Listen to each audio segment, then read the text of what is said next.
Hi hello అందరికీ నమస్కారం. ఈరోజు అయితే మా ఇంట్లో సాదుకుంటున్న బాతులు ఈరోజు ఒకటైతే కొయ్యాలని అందరు అనుకుని దాన్ని పడదామని చూస్తున్నారు. గూట్లో ఉంది. పొద్దునట్టే దీన్ని విడిచిపెట్టాము. అందులో ఒకటి పడుతున్నాము. ఇది చూస్తే పెద్దగా ఉంది కానీ కోస్తే చిన్నగా ఉంది కాబట్టి అందరికీ సరిపోదనేసి 2 తీసుకున్నారు.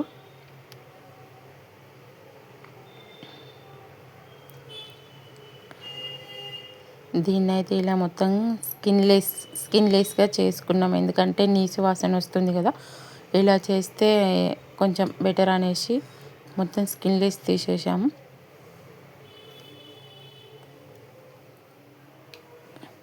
ఇదైతే ఎగ్గు, ఇది అయితే ఒక 3-4 డేస్లో అయిద్ది అనుకుంటా ఆల్రెడీ. తర్వాత దీన్ని మొత్తం ఇలా క్లీన్ చేసుకున్నారు. మీలో ఎప్పుడైనా బాతు కూర తింటే కామెంట్ చేయండి ఎలా ఉంటుందో.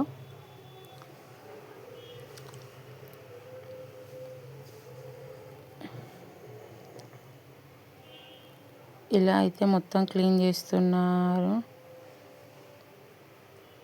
దీన్ని అయితే కాపలేము మేమైతే, ఎందుకంటే ఫ్రై మళ్ళీ వాసన వస్తుందేమో అని ఫ్రై చేయడానికి మొత్తం కాపడం అవసరం లేదు కానీ స్కిన్లెస్ చేసి మొత్తం ఇలా తీసేసి దాంట్లో ఎగ్స్ వెళ్ళాయి చూడండి. తర్వాత అయితే మా యారాలు ఇలా పొయ్యి మీదనే పెట్టేసింది.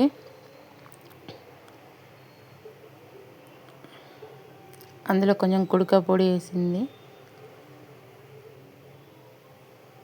దీన్ని మొత్తం ఇలా కలుపుతూ ఉండాలి.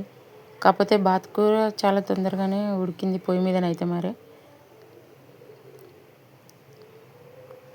ఎక్కువ ఇందులో బొక్కలు మాత్రమే ఉన్నాయి.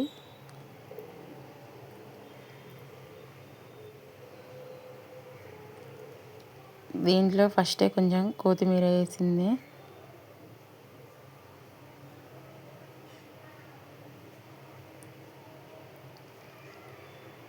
ఇలా కలిపేసి తర్వాత కారం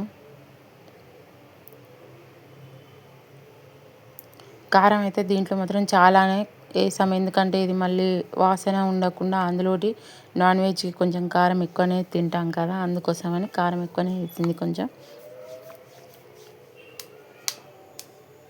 సాల్ట్ కూడా వేస్తుంది.